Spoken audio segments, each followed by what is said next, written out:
महाजनाधिपतये नमः श्री गुरुभ्यो नमः कृष्णं वंदे जगद्गुरुं శంకరం లోకశంకరం జయ జయ శంకర హర హర శంకర. ఎప్పుడైతే గురువులు నాయనాను బ్రహ్మసూత్రాలకి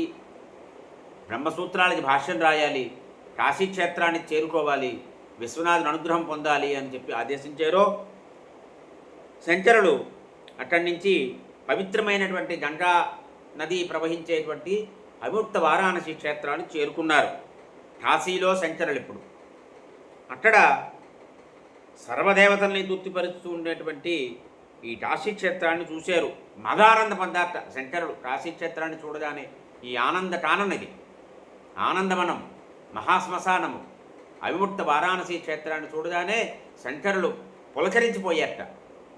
ఎందుకంటే రుద్రావాసం ఇది, పార్వతీ పరమేశ్వరులు ఎప్పుడూ విడిచిపెట్టినటువంటి దివ్యక్షేత్రం కాశీక్షేత్రం.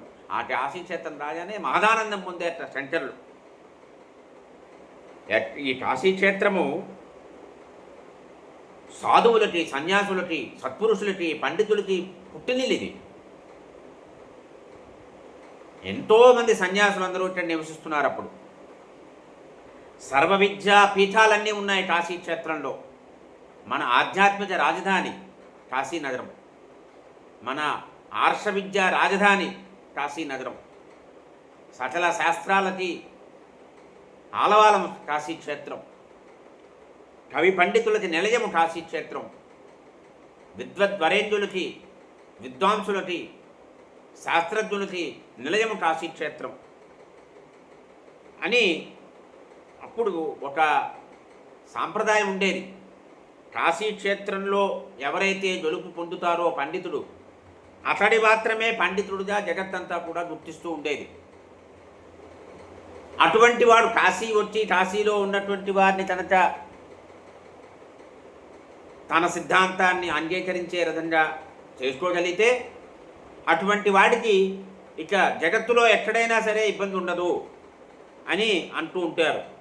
అందువల్ల శంకరులు తన అద్వైత తత్వాన్ని ముందుగా కాశీక్షేత్రంలో ప్రతిపాదించాలి, ఈ కాశీలో ఉన్న పండితుల చేత ఆమోదింపబడేలా చేయాలి అని సంకల్పించుకున్నారు. అందుకు ఈ కాశీ దివ్యక్షేత్రానికి వచ్చారు. గంగని చూశారు శంకరుడు. ఆనాడు సజా చక్రవర్తి కుమారులు ఉత్తమగతి పొందలేని స్థితిలో ఉన్నప్పుడు తన తాత ముత్తాతలందరూ తరించాలి అనేటువంటి సదుద్దేశంతో తీవ్రమైన తపస్సు చేసి భగీరథుడు దేవలోకంలో ఉన్నటువంటి గంగమ్మని ఈ భూలోకానికి, పాతాళలోకానికి తీసుకువచ్చాడు. త్రిపదగామిని ఆవిడ, ముల్లోకాన్ని పావనం చేసే గంగమ్మ ఆ రకంగా భూలోకానికి వచ్చింది. ఆ గంగా తీరంలో యోగీశ్వరులందరూ ఉన్నారు.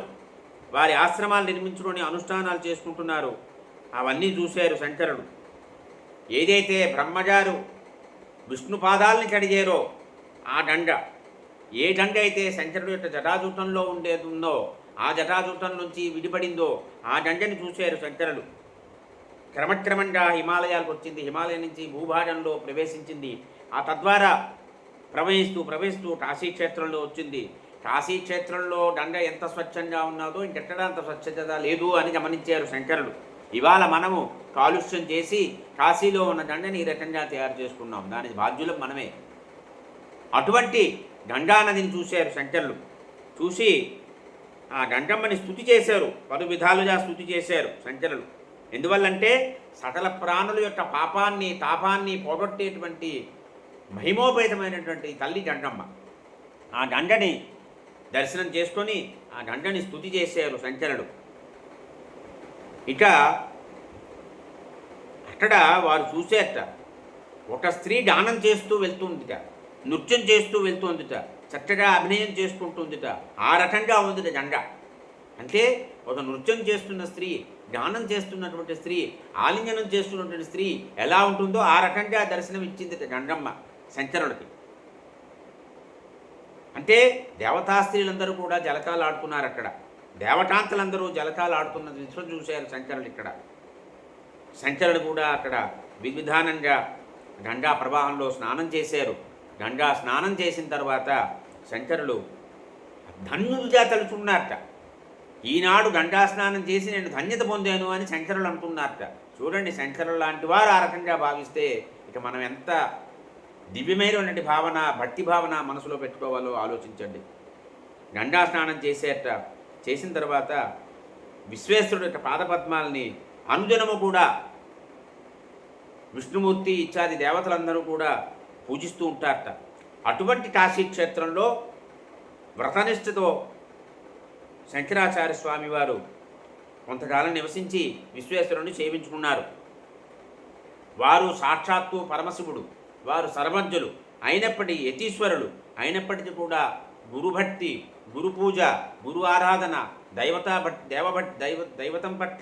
పట్ల భక్తి, దైవ ఆరాధన ఇవన్నీ కూడా వారు చేసి చూపించారంటే మానవాళి ప్రతి వారు కూడా శంకరుని ఆదర్శంగా తీసుకొని నగురోరధికం కాబట్టి మన గురువులు చేశారు మనము చెయ్యాలి అని మనందరికీ కూడా ఒక శిక్షణనిచ్చారు శంకరులు. ఈ రకంగా శంకరులు కాశీక్షేత్రంలో ప్రవేశించారు. విశ్వనాథుణ్ణి, గంగమ్మని సేవించుకుంటున్నారు. స్వస్తి.